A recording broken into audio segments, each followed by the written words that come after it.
This is Auntie, and I am here to do my review of 90 Day Fiance, Season 5, Episode 22, Wake Up Call. If this is your first time being here, please like, comment, and subscribe to my channel. And to all of my new subscribers, thank you so much for joining the channel. And to all of my nieces and nephews who have been here with me from the long haul, thank you so much for your continued support. I am going to go ahead on and get into this review talking about these crazy mofos. Okay, so we opened up this particular episode with Molly and Louise. They are out having ice cream as a family. Molly has finally woken up and she realizes that Louise is just absolutely not the ideal father. She feels like they need to spend more time together as a family. And so they go out and decide to have ice cream. Louise is done. Like, he is fit to be tired. He is very nonchalant. They are sitting outside, and baby Kinsley is just kind of spilling ice cream everywhere. She has it on her dress. She is dropping it on the ground, and Molly is cleaning up behind her and has an expectation that Louise is going to help her. Well, guess what? Louise absolutely has no intention of helping her raise this little quote-unquote wild child. Now, Molly has already called Kinsley a wild child, and guess what? Now, Louise is comfortable calling her the very same thing. She sits there, she's potty-faced, she's upset because she's dropping this ice cream all over the place. And Molly says, well, she's just 6. Well, you know what? I know 6-year-olds that can handle their ice cream. And it just seems like baby Kinsley just absolutely cannot do that. But anyway, I digress. So, as everything is going on, she is basically, Louise is on a cell phone. He's scrolling through, he's looking at text messages, and she's like, you need to help out. In the meantime, and in between time, Olivia is sitting on the side gloating. She is having a wonderful time looking at all of this unfold. And he is like, as far as you and the baby and everything else is concerned, I'm done. He does a head flick. He's like, I need time off. And she's like, you're not getting any time off. Last night when you took it upon yourself to,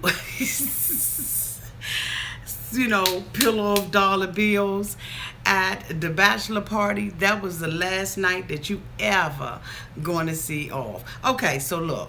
Here's the thing. She wakes him up in the morning, okay, after his wild tirade of a bachelor party that he, has with her brother and, her other brother and the cousin, the ones that were supposed to have been babysitting him. And he's in the bed and he says that he doesn't even remember what he did. Really? Oh, I'm sure you remember what you did. According to him, the only thing that he remembers doing is peeling off them dollar bills. But I wonder who dollar bills it was that he was peeling off. Because, the man ain't got no job. So I'm just saying, you know what I mean? Whose dollar bills was he peeling off? He's laying in the bed and everything, and he wants a vacation. Louise is basically done with this. He did not take into consideration that this woman had a ready-made family awaiting him.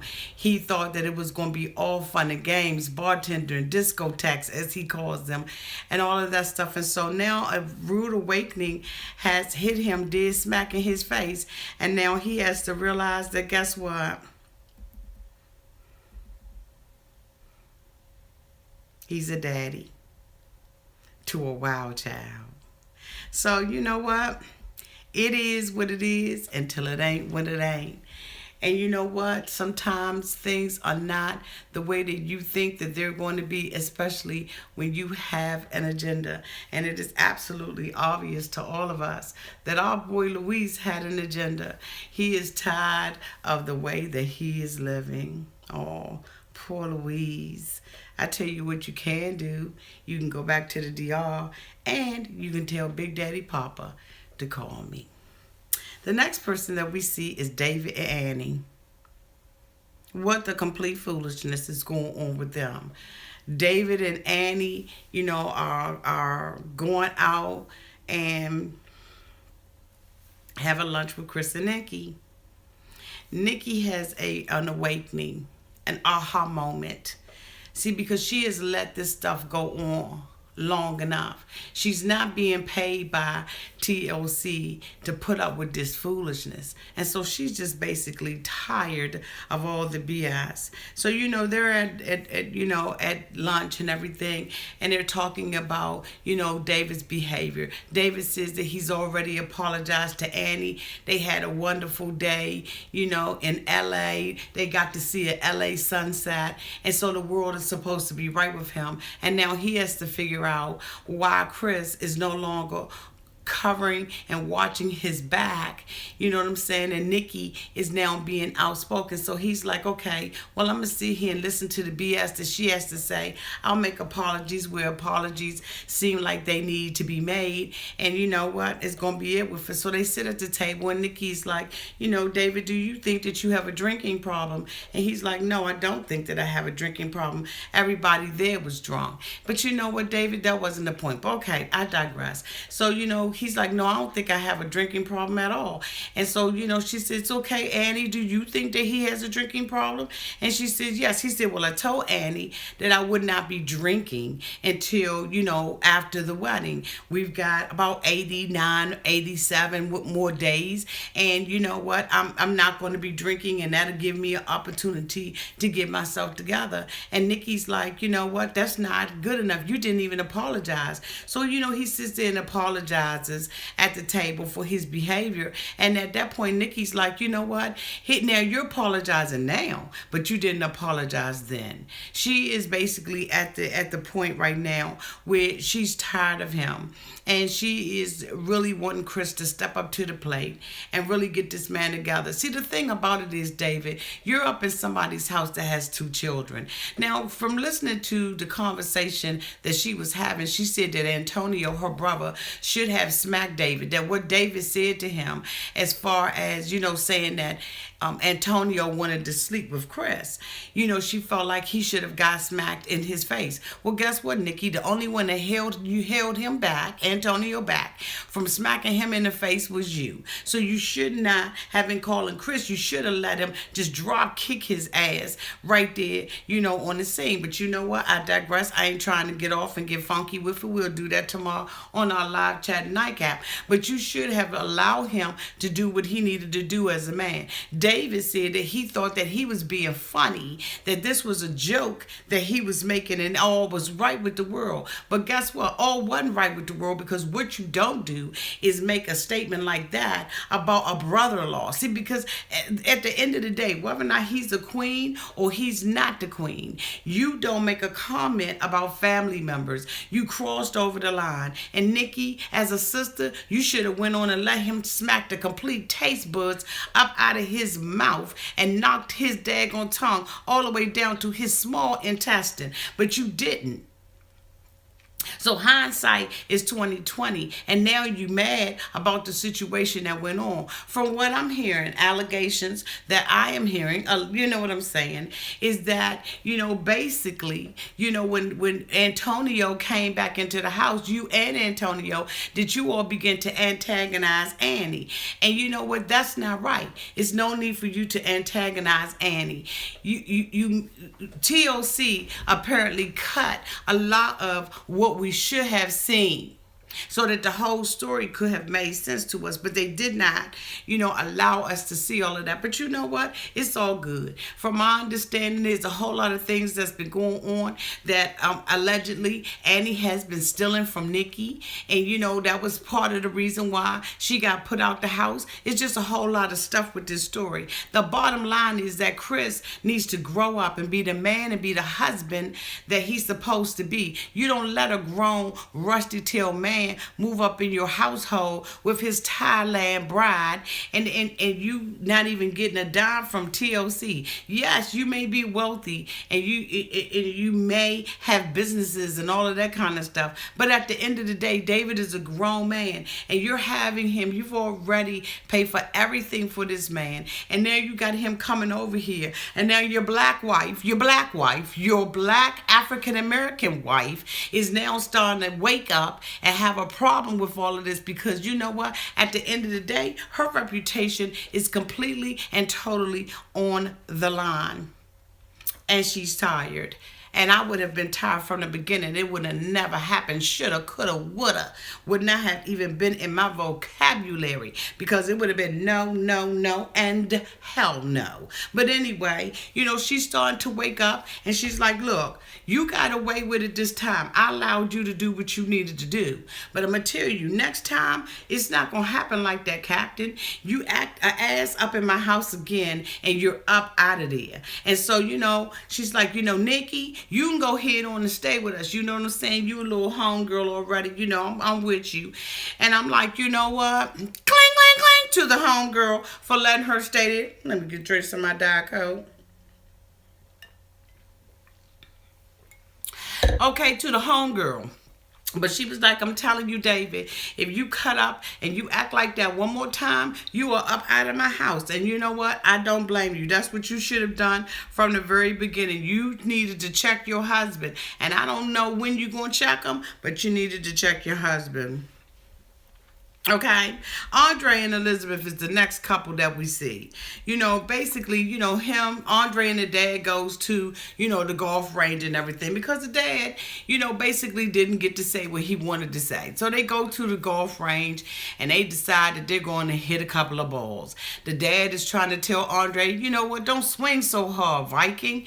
Slow up a little bit, just tap the ball a little bit. But he got those big broad shoulders, you know what I'm saying? And basically he's going to hit the ball the way he wants to, because that's just the type of individual from Moldova that he is. So, the dad goes into a dialogue and starts talking to Andrei about his concerns. He tells him that he's concerned as a father whether or not he's going to be able to take care of his daughter, and whether or not he's going to be able to supply her needs. He's like, she's not going to want to live in a shabby house. She's not going to want to drive a beat-up car. This is not what she's doing. And Andrei like, what, at the end of the day, I'm marrying Libby, and I'll be able to take care of her. I just need to go ahead and get my green card. And so, the dad is like, oh, okay, well, you know what? She is not going to live like that. The difference between Libby and her sisters. The difference between Libby and her sisters is that they marry men who already had good jobs and had money. And so Andrei was like, okay, well, you know what? They much older than me. He was like, how old are they? And the dad was like, one of them 40 and the other one almost 40. And he was like, okay, well, guess what? They older than me. I got 10 more years. Andrei was like, look, you ain't going to come out here and talk all that trash to me. So I was like, okay. So, the dad was like, okay, I'm going to give him that. He got about 10 more years. I'm still concerned about how he's going to take care of my daughter, and I'm still going to say what I want to say with the woo-boo and the boo-boo-boo. So, the dad goes on to another line of, question and insults, and he's like, what, Andrei, here's the thing. I don't know how y'all do it over there in y'all country, but over in our country, the man usually talks to the dad and asks the dad for his daughter's hand in marriage before he proposes to her. He said, next thing you know, we see her. She comes back home and she's got a ring on her finger, and she tells us that, she's engaged to be married. And so Andrei said, you know what, Dad? I understand what you're saying. I can lean with it, rock with it, with you with that. I totally understand your position in that. So that was the first time, that, him and the dad was standing on the same, ground, reading out the same book, you know what I'm saying, conversating about the same chapter. But at the same time, the dad was like, look, I'm glad you're aware of it. And because you all did it the way that you did, you didn't come to anybody for any advice. You did not ask my permission to marry my daughter. You just proposed to her and did what you did with the woo, woo, woo. I'm not going to supply any of your needs. This wedding that you all plan on having, I'm not helping out with the wedding at all. So Andrei was like, oh, okay, I understand. I don't have a whole lot of money. And, I've saved some money, but things are very expensive here. What I'm going to do is I'm going to go ahead on and talk to Libby. Good idea, Andrei. Good idea. But you know what? I'm looking at the dad, and I have some concerns about the dad and some concerns about the whole thing in a nutshell. But again, we're going to talk about that tomorrow on our live chat nightcap, talking all things 90-day crazy ass mofos. But anyway, they walk off the golf course, and you know what? That's the end of it. The dad should not be comparing to me the stuff with the sisters or bringing them up at all. Everybody has their own path. And whether or not we agree with Elizabeth or not, or Libby, this is her path, Dad. And so, I just think that he's being a little rough. I don't know. Okay. We're going to squash it. One of the things that Andrei did say is that multiple times he had tried to Skype with the dad and talk to him over the phone, and the dad was unwilling to talk to him or to Skype with him. So you know what, Dad? How was you going to find out what was going on if you had already made a decision that you weren't going to have the conversation with him at all? Whatever. Next thing we see is Evelyn. Homage to Evelyn. We see Evelyn, and she's basically sitting in the room and she's strumming my pain with his finger, killing my life with his words, killing me softly with his song, killing me softly with his song, telling my whole life with his words, killing me softly with his song. Okay, so she's strumming and everything, and the mother comes in, and the mother's like, hey, what's up, boo? She like, hey, Mom, what's going on? She was like, are you uncomfortable about anything you want to talk to me about? And Evelyn was like, not really. The mom was like, look, let's talk about sex. Let's talk about sex, baby. Let's talk about you and me. Let's talk about all the good stuff. Okay, so anyway, the mom was like, I want to talk to you about sex. We're going to have to talk. I was really confused about this particular segment because I was like, she's 18 years old. You mean to tell me that this girl doesn't know about sex? Like, I had to talk to my daughter about sex very, very early on. And so it's like, here it is, you're 18 years old. My daughter's 19 years old, and you don't know about sex. You don't know, the mother said, basically the penis was made for the vagina. I just was shocked, about I was a little shocked, that the, religious people was, the religious mom was talking like that. But okay, all is fair in talking about the birds and the bees. Okay, so anyway, Evelyn was like, yeah, I do feel like, am I going to be, I feel nervous, I feel uncomfortable. I don't know whether or not I'm even going to be comfortable being naked in front of him. Girl, grow up. Grow up. You should have thought about all of that when you were strumming my pain. You understand what I'm saying? So, she It's like, I don't know if I'm going to feel comfortable being naked around him. Like, how do you approach sex and everything? And she was like, I don't even know if I'm going to like it. And the mother was like, the last thing you got to worry about, boo, is whether or not you're going to like it. She was like, well, how do I deal with the pain and stuff like that? And the mother was like, how do I do it every day? How do I?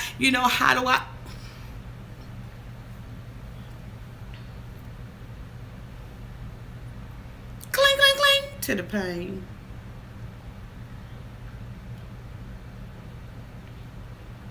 But anyway, so basically she doesn't know whether or not she's going to like sex, whether or not it's going to be something she enjoys. And the mom is like, look, whatever you need to talk to me about, I'm open.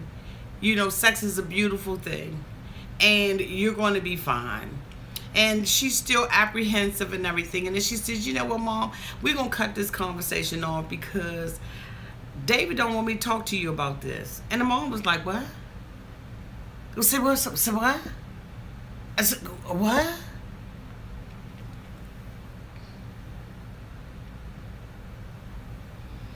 So, she was like, David doesn't want me to talk to you about anything, especially as it relates to sex. He wants that conversation to be between, me and him. And she basically said, earlier that the honeymoon between the parents and David is over. That they have been able to see David for the asshole that she really believes he is. I really believe that Evelyn has her own thoughts about David since he's been there. She's found out some things about him, and I don't think that she particularly likes those things that she sees in him. But you know what? It's neither here nor there, because guess what? He's over here now, and this is something you're going to have to end up dealing with. And I'm just hoping that, on your honeymoon night, that you allow yourself to be the woman and the freakazoid that he going to need you to be. Okay? So anyway, the next couple that we see is Nicole and Azan. It's the morning after. It's morning, and we slept the night away. It happened. Now we can turn back the hands of time. Okay, but anyway, let me stop. Because, some people don't like when I be out here singing and stuff. So anyway, Hassan is talking about the night before. He feels like Nicole has a problem with him because he's talking to his friends and he's not talking to her. He said the only thing that he really wanted to do was sleep. He didn't want to do anything else but sleep, and he didn't want to talk to her. And now here's the next day, and they're sitting outside, and he still doesn't want to talk. Nicole is like, look, the reason why I was jumping in front of the door and acting like a complete fool is because you didn't want to talk. Hassan also believes that she was very disrespectful to his aunt, and we've already said that. He said that, even when he talked to her about being disrespectful in the aunt's house, her attitude was, I don't care. She actually said out of her mouth, I don't care. So it appears that she is unable to handle stressful situations, that she's argumentative and she's combative. She sits outside with Hassan. And she's like, the reason why I acted the way that I acted was because you weren't communicating with me. He tells her the reason why I wasn't communicating with you is because of the way you act. And I know that if I had said anything, that the situation was going to get bigger and bigger. And she's like, you know what? Even if the situation was going to get bigger or bigger, I need you to talk to me, or I would have calmed down. He has concerns about coming to the United States, and he tells her that. And she's like, you know what, I'm going to, when I go back to the United States, I'm going to work on that. I'm going to work on not being so hot-tempered. She tells him, because you didn't talk to me in private, everything had to come out public in the street. Hassan already knows that the issue that he is having is because she's cheated on him. He says that every time he gets angry, he thinks about how she's cheated. But you know what? If you can't get past that now, you'll never get past it. And so Nicole and Hassan are two little immature children. She asks him, do you still want to come to the United States? I'm hoping that you still wants to come. And he's like, yeah, I do. We're going to work this out. And the thing about it is you can see how he's compromising, how they both are compromising. They know that they are not made for each other. They know that they're having a hard time in this particular relationship, but neither one of them wants to be the first to say goodbye. And I think that it's really a bad idea for him to come to the United States, because he's saying if she can be aggressive with him and put her hands on him there, what will stop her from doing the same thing in the United States and going further with it? I absolutely agree with you, Hassan. And he has to realize that it is going to get worse.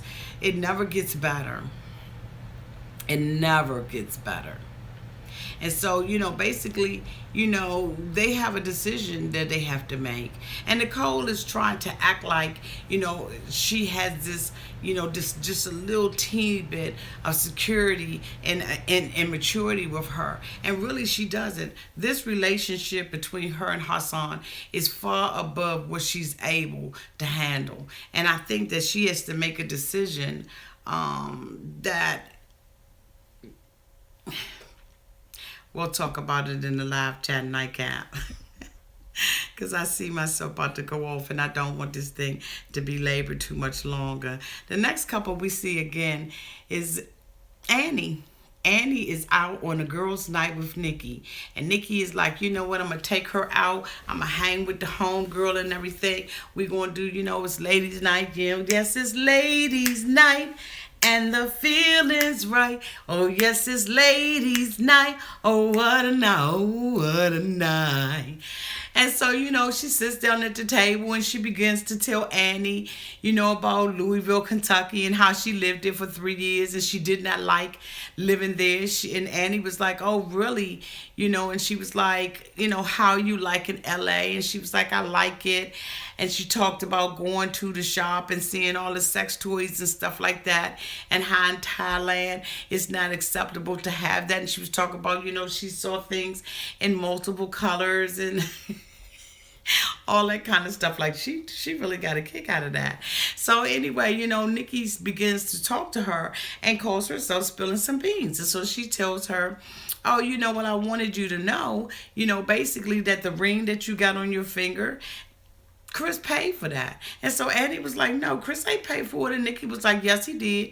He basically paid for everything for your Brokeback Mountain man. And she was like, no, he didn't. He said that he got that money back, that money from his dad, and that he would pay the money back to his dad. And so Nikki was like, no, that ain't what happened. Chris paid for it. She said, and everything basically that you have, he's paid for. And so Annie was like, oh, okay. So you won't go like that? Hold on, let me take a sip of my drink. I got something for you, Nikki. You ready? I see you got your hair all fluffed out. You ready to hear what I got to say? She was like, yeah, I'm ready for it. She said, well, what your husband sponsored me. And so Nikki was like, yeah, I knew he sponsored you and everything, basically because, I'm willing to talk about that. Yeah, Chris signed your documentation so you can come over here. And so Annie was like, he sure did. And he's responsible for me for 10 years. So guess what? If David can't take care of me, your husband, the man you sleep with every night, the man you got the 2 babies with, he is responsible for taking care of me for 10 years, boo. And guess what? I don't feel bad. And he stood out there in the street and said he is going to be my sugar daddy, boo, for the next 10 years. Nikki said, no, he not. She said, oh, yeah, I'm sorry he didn't tell you, but it's the truth. Your man is going to be taking care of me for the next 10 years. And ain't nothing you could do about it. So my lifestyle will be like yours. So even if David decides to continue to be Brokeback Mountain, I got your man's pocketbook, boo, for 10 years. And I don't feel no ways tied. Nikki was devastated.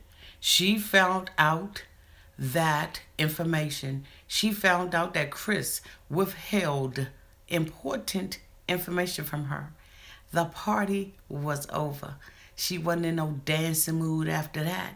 She wasn't even in a mood to eat her food. She said, you know what? I didn't know that. Chris never told me that. And he said, well, you know what? I don't know why he didn't. Sorry that he didn't. But, boo, I'm in your pockets for 10 years. So Nikki was like, okay. Yeah, we about to have a conversation about this. We about to have a straight up conversation about this. Next couple we see is Evelyn. Evelyn is out there with her girlfriend Michaela. You remember Michaela, the one she dogged out and embarrassed at the party, had her crying and everything at the party. They had a lingerie shop. This girl don't have lingerie. She doesn't have anything that's nice.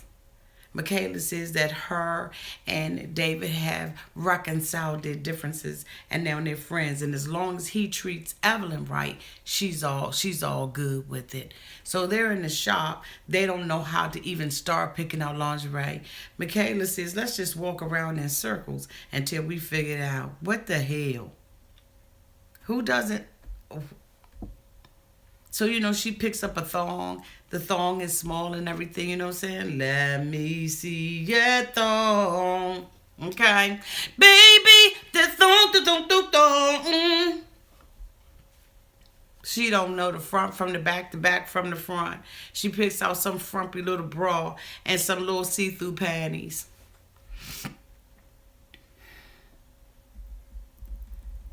For real.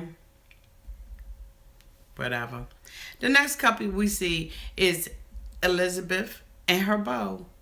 He has got to tell her that the dad is not going to take care of the wedding. So, they're running and everything out in the park and they're running and basically he's like, look, I need to holler at you. She was like, what? He was like, we need to get married immediately. She's like, why? I mean, wow, what is all of this about, Andrei? He said, well, when I talked to your dad basically said we short, and my funds are running out. I mean, I've saved money, but I haven't saved enough money to be able to take care of your needs. And then, you know what? I realize now what your father was saying was true. Basically, it's expensive living here in the United States. And so she was like, so what do you want me to do? And he was like, we need to get married quicker, basically now.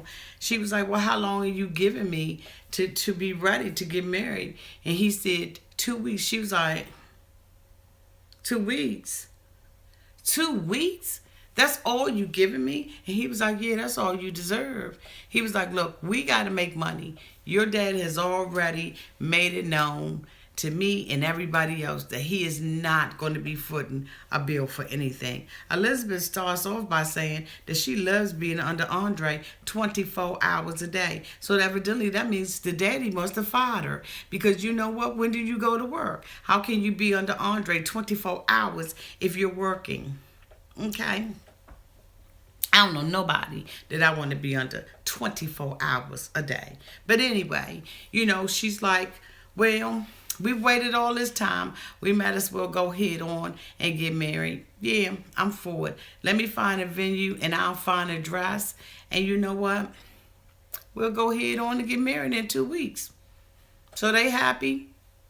Andrei like, you know what? She doing exactly what I want her to do. She's saying exactly what I want her to say. And we good. We all good. I was like, you know what, girl? She describes her ideal wedding as being in these snow-capped mountains with snow actually coming down. And she says, like, snow coming down. And then I'm in a horse and carriage. All that went out the window when you disrespected your father by not allowing him to control the situation. By not keeping him well informed. All that's out the window. Daddy said, you ain't getting married on no snow-capped mountain. You getting married at the same place David is, broke back. But anyway, Elizabeth, all her little plans and dreams is going out the window. I just don't understand it because it's like, you know that you depended on your father for everything. And you depended on your other family members. You're the baby of the family. So you're so used to having your way. The whole thing is just play the game that your daddy wants you to play. If your daddy want you to, if your daddy wants you to let him know what's going on, to make him feel like he's involved in this, in the marriage, in the wedding, and all of that kind of stuff, just do it. I mean, if somebody is taking care of me, taking care of my household and all that, I could play the game at least until I can get on my feet. And so you know that Andrei can't work. And even after he gets married to you, he is still a process for him to get the green card. And from my understanding, that's another 90 days that he has to wait to even get the green card. And you don't even know if he's going to get it or not. I mean, there's so many things that you've done wrong with this, Elizabeth. And I know that you're a rebel, or at least you say you're a rebel. But I just think that, you know what, you've bit off more than what you can chew. I think the reality has set in with Andrei that her family really not going to support us. They're not going to support us in any of this. And a lot of this we're going to have to do on our own. I just feel so bad for them. So, you know what? We have another meeting with David. David is meeting this time without Annie. He's meeting with Chris and Nikki. And Nikki is putting it down. Nikki's like, look, I just found out that Chris has obligated us to take care of Annie for 10 years. And you out here in L.A. playing around. Let me tell you something, Brokeback Mountain. Your vacation is over. He said, well, you know what? I came here because Chris wanted me to come here. And Chris said, look, you ain't going to put all of this on me. That's what you not going to do. I told you to come to L.A. because you said you wanted to see the house and all of that. But I didn't tell you that you was going to be able to be here on vacation like this. Nikki told David, my husband has taken care of you long enough. Now look, we got a house for you in Kentucky. We're going to give you a car. But it's time for you to leave. It is time for you to get out of my house. You and Annie. Now I know I told Annie that she could stay here. But you know what? The deal is off the table. I need you to buckle down and do what you got to do. And God forbid if that Thai woman gets pregnant. On my dime, on the dime of me and my husband. So Nikki has really woke. She woke now. She ain't sleep no more. Cling, cling, cling to being woke.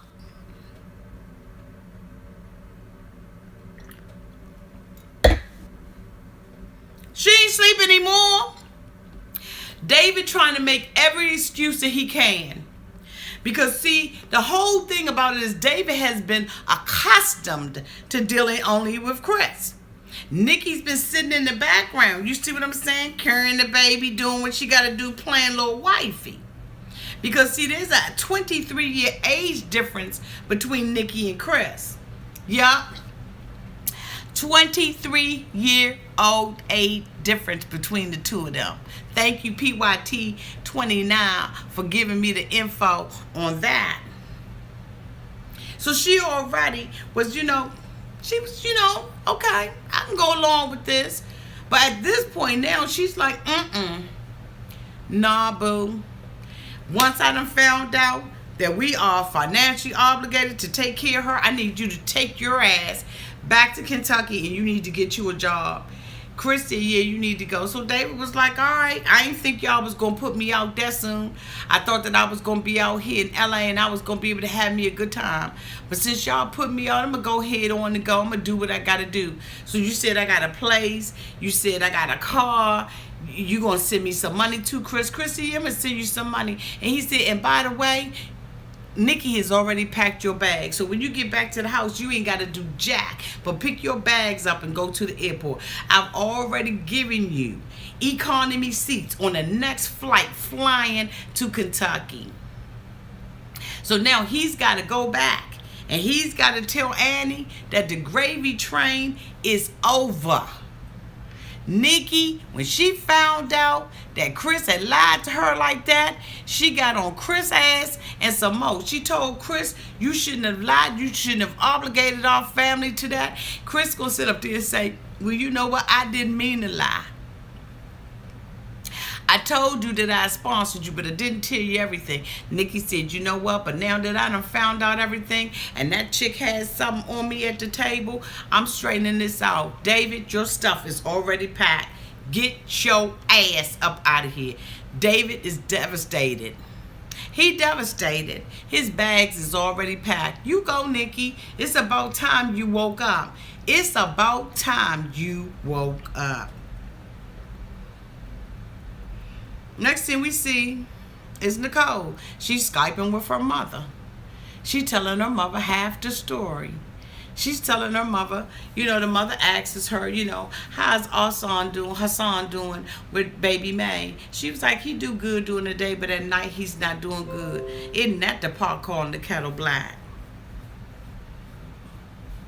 Just 1 second.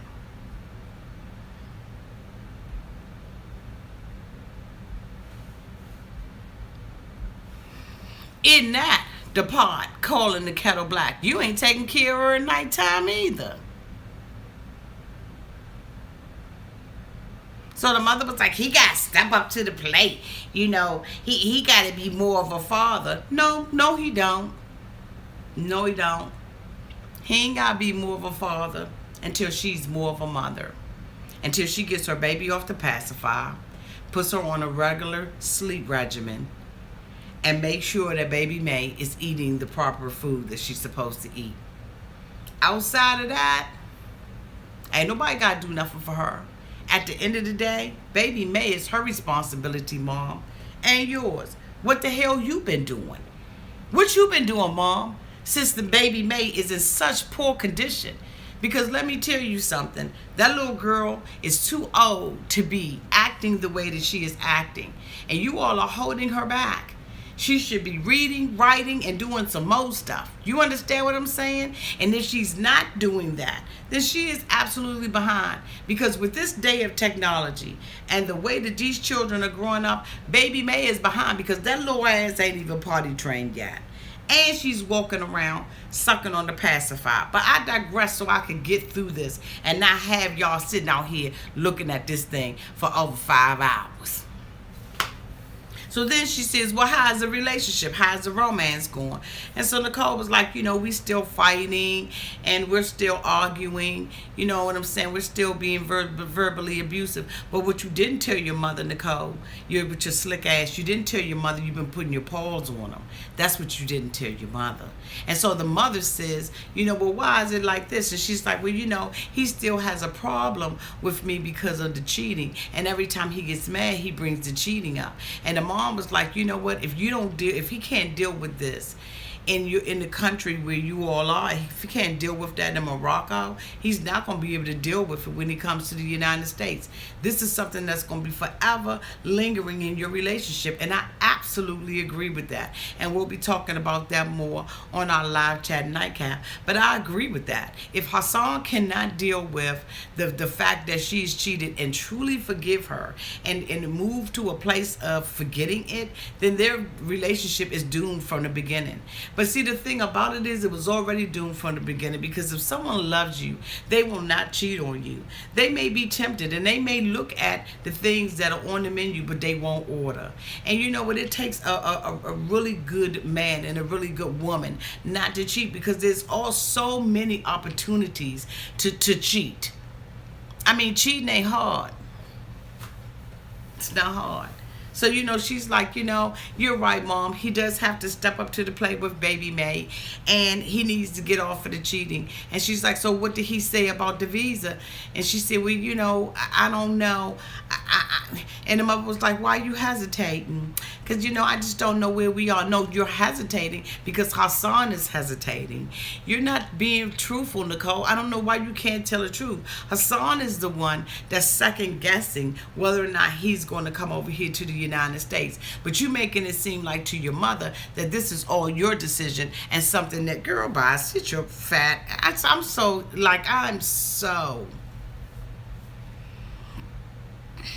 Next thing we see is Molly and Lewis.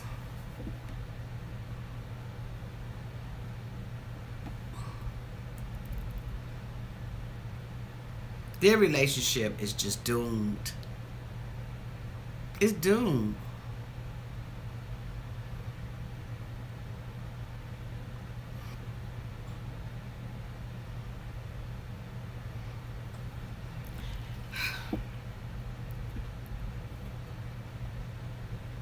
Molly, you can't make this man. He's a little boy. And she realizes he's a little boy.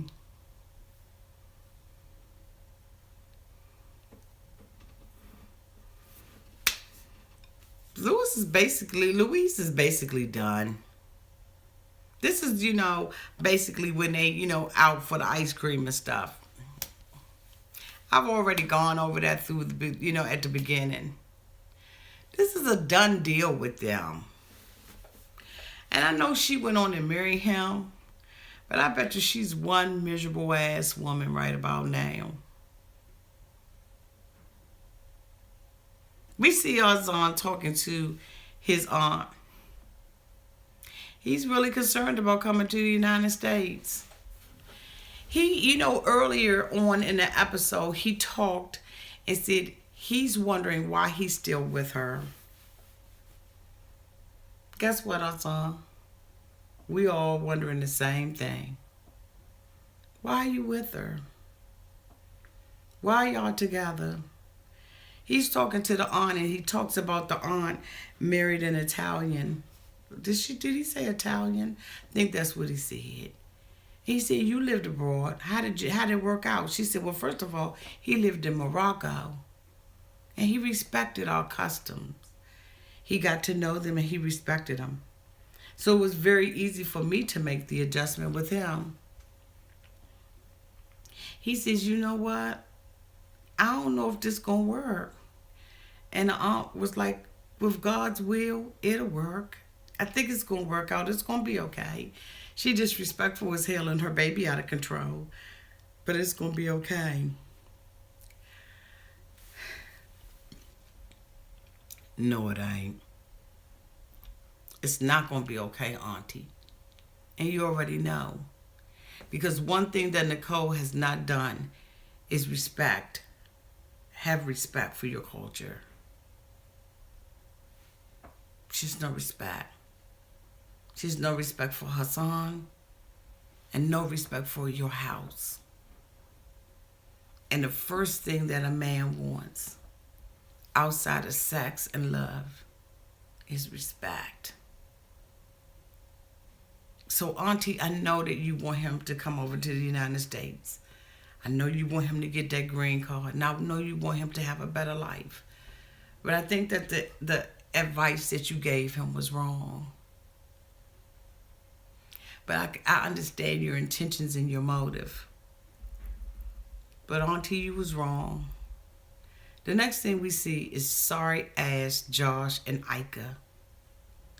Josh decides that he's going to take Aika out to have dinner and to have a discussion about the children. And so when they sit down and they start talking, he asks Aika, he says, I know that you said that you wanted children. I just didn't know that my deadline was fastly approaching. Let me ask you a question, Aika. How soon do you want to have a baby? Aika said in the next 3 to 4 months. Josh damn near flipped the chair over. He said, well, look, let me tell you, it ain't going to happen like that. She said, don't make me wait a year. I don't want to wait a year. He said, well, you know, Aika, that I had a vasectomy. You know that. So Aika, eyes go down a little bit. She says, look, let me tell you something. I know you had a vasectomy, but it's time for you to get it reversed. He said, look, you know I'm broke. I haven't fulfilled any of my promises. I've got you over here, and I feel like I'm treating you like a princess. That's when he had the nerve to come out his mouth and say, I'm treating you like a queen. Bitch, how you treat...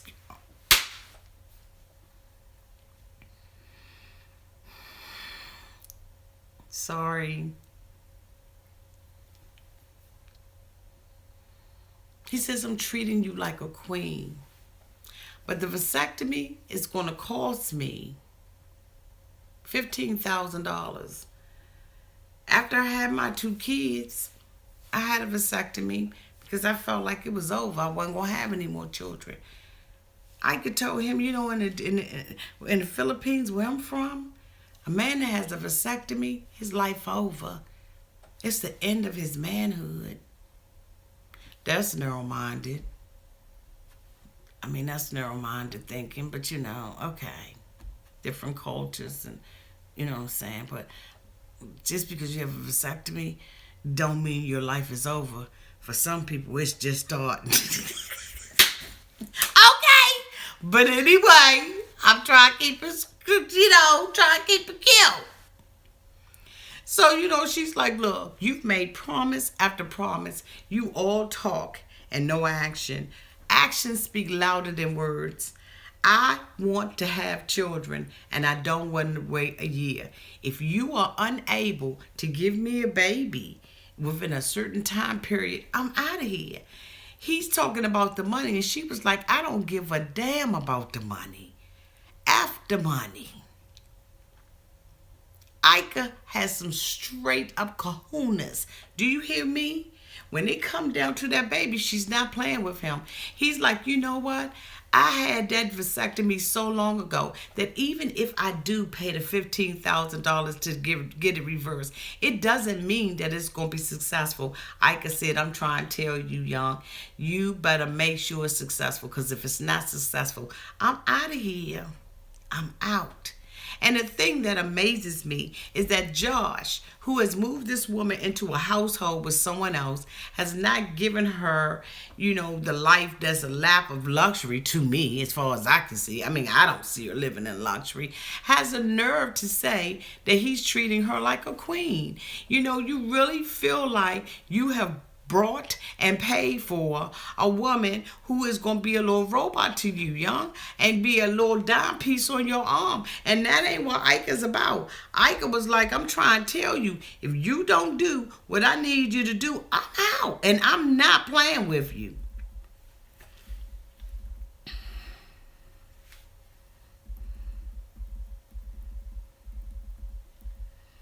Next thing we see is David and Annie.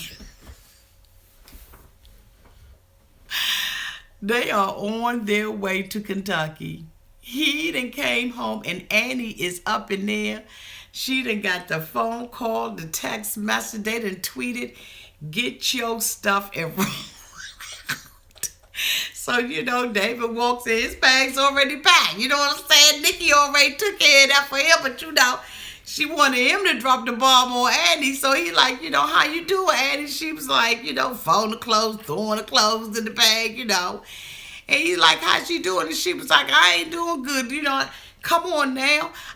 Nikki ain't like Louisville, Kentucky. What makes you think I'ma like it? And you talk about this country and all of that kind of stuff. I don't want to be in the country. I want to live like New Yorkers and people out here in LA. I want to have the big life. I want to have the big cars and the big houses. And I just want to be able to shop on Rodeo Drive. And I want to go to Hollywood. And I want to go to, you know, and I want to live, you know, in Manhattan. And I want to, you know, dying every day near Times Square, and I don't want to go to Louisville, Kentucky. And he was like, it's gonna be all right, that's where I'm going. They putting me out, they putting us out. So the reality of it is, you get ready to go to Louisville, so let's go on down there and meet the kids. You know, they walking through the airport and everything. She ain't excited. He like, you know what, eventually you gonna be excited about this. You know, you basically don't have no choice, but you gonna be excited about it. So, you know, they get there, they got a car and everything, and they driving and they showing us, you know, barns and cows and all kinds of, just a rural area. So, they pull up to this daggone warehouse and they like, what the...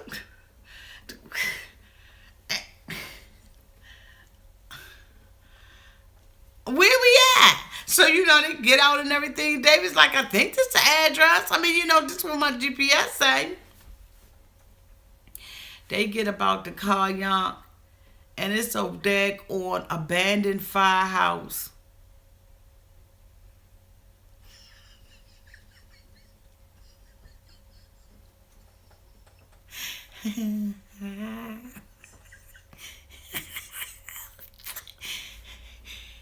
They walk up in that camp. He said, Chrissy left the door open.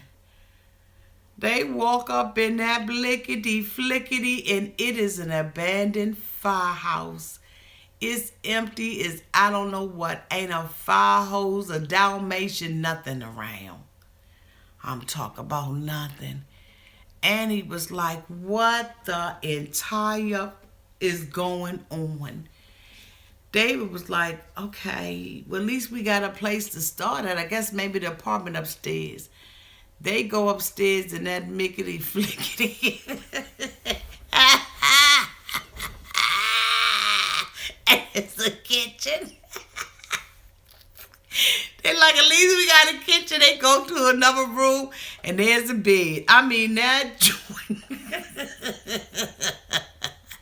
That joint got showers in there like you in a college dormitory. They devastated. And he was like, David said, we're going to make the best out of it. At least we got our own. What she's supposed to do during the day? The joint ain't cable. It ain't got no wire for television or nothing. Like, she's just going to be up in that joint like, come by here, my Lord. Come by here. Come by here, my Lord. Come by here. Like, she don't know anybody there. And they in a firehouse. Y'all, they went and opened up the windows. And they looking out at other abandoned buildings. I know. But guess what? That's what she get. She knew this man was Brokeback Mountain.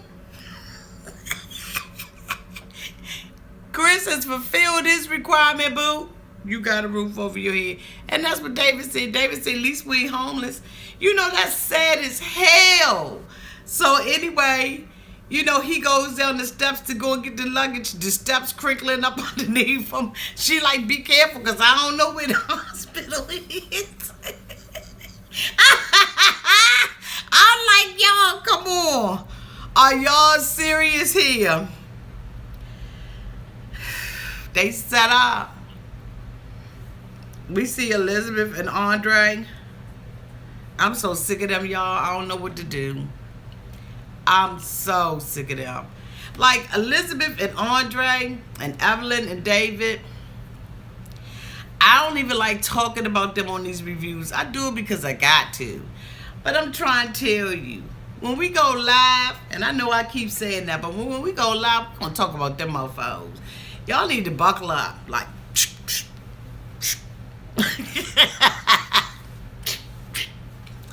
so, she's out there looking at the venue. It's basically a park.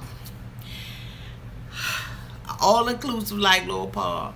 That's all her money can afford her. Oh, poor Libby. Andrei was like, joint look all right to me.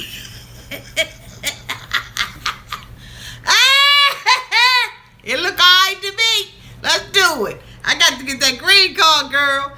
So, she sits out there. She tells him, she starts talking about her family again.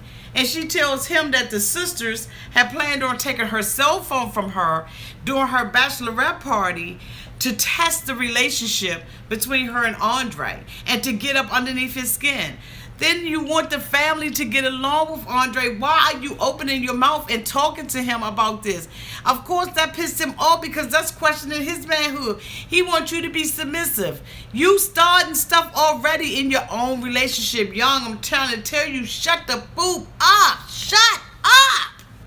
She goes out to get a wedding dress, and the sisters is, antagonizing her because nobody's with it. They were with it at first, but for you to be so different. Here's the thing. I've seen, somebody make a review, and their point was, if she wants to be submissive to him, then be submissive to him, and it shouldn't be anybody's business. That's so easier said than done. The thing about it is, when you see somebody in your family who is headed down the path, do you let them just go down the path? Like, what kind of mindset do you have to just step back and allow your family to go down the wrong path, to jump off of a bridge, to harm themselves? And even though it doesn't seem like it's a big deal, it's a huge deal when you are making a commitment to somebody. She's being disingenuous to herself and disingenuous to Andrei. And she's going to crash and burn. And at the end of the day, the same family that you want to not have an opinion and to not say anything about this, that same family is going to be the family she's going to rely on when things get rough. So how can you have your cake and eat it too? You can. You got to be able to take the bitter with the sweet. All she has to do is be honest about the situation, allow them to say what they have to say, and take accountability. Nobody is trying to really, at this point, control Libby, because Libby has been able to control herself. Even the sisters said themselves that Libby is not the type of person that can be told what to do. So it's not the point of her being submissive. And if that's what you're seeing, then that's, what I'm saying, you gotta look in yourself a little deeper. It's not about submission. It's about honesty and integrity in this relationship, and there is none for Libby right now. Libby doesn't want her family to say anything. Then she's gonna say that her sisters are jealous. What are they jealous for?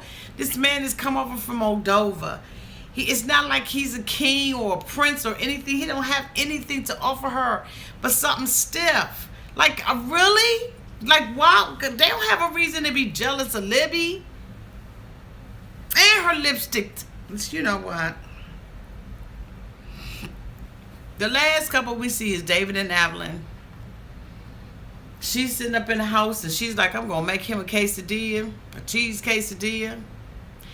And we're going to talk about sex. She makes the cheese quesadilla, and David's like, it's the best quesadilla I've had in my life. And when she gets to talking to him about sex, David lost his mind. He wanted to go into the other room. He got up abruptly and ran into the other room. He acted like he was absolutely being stung with a taser gun. Like, he got up out that room so fast, and Evelyn was like, oh my God, I can't believe that he is reacting to this like this. And I could not believe David, who has all of this mouth, is squeamish when it comes to talking about sex. Like, seriously, he lost his mind. He's so world traveled and he's so an elitist, but he can't talk about sex.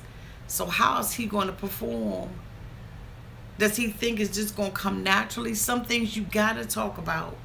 You got to talk about your negotiables, your non-negotiables, how you want it, how you like it, how you don't like it, what you imagine it to be, your insecurities about your body, all that kind of stuff. If you don't want her to talk about it with her mother, then who the hell is she going to talk about it? She can't talk to you about it because you got up and bolted out the room and was laying down in a fetal position because she wanted to talk to you about sex over a cheese quesadilla.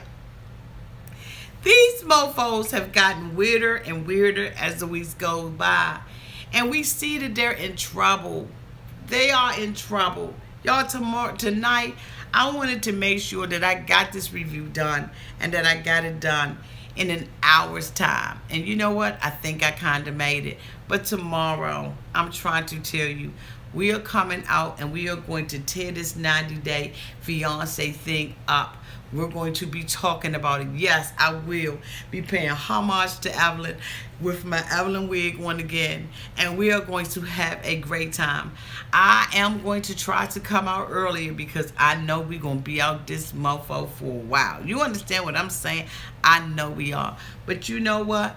Here's to this review, to my 90-day fiance family, and also thank you all so much for being so patient with me. I had so much I had to do this weekend and it caught me off guard. I didn't even know I had this stuff to do, so that's why I didn't come out on Friday, and that's why I haven't finished this Tree of Life. But I'm going to finish all of that stuff with you all. I promise I'm going to do better. But anyway, cheers to another Sunday of 90 Day Fiance. And don't forget, you all, there's a new show that's going to be coming out on TLC about people who are marrying people straight out of prison. I can't wait to review that. You hear what I'm saying? But anyway, good night. Love y'all. Clink, clink, clink, clink, clink.